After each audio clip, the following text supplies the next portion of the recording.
Doing a second run through of Sons of the Living. Let's see if I could show you guys a couple pictures. The portraits, even my mom, who's not into photography, said that these portraits are amazing.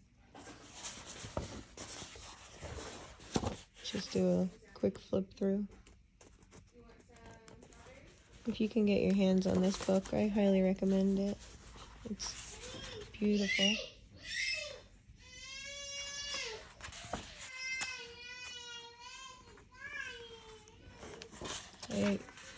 I like to think of this as like the line running through the story, but I don't know, I haven't really delved into the meaning of the book yet.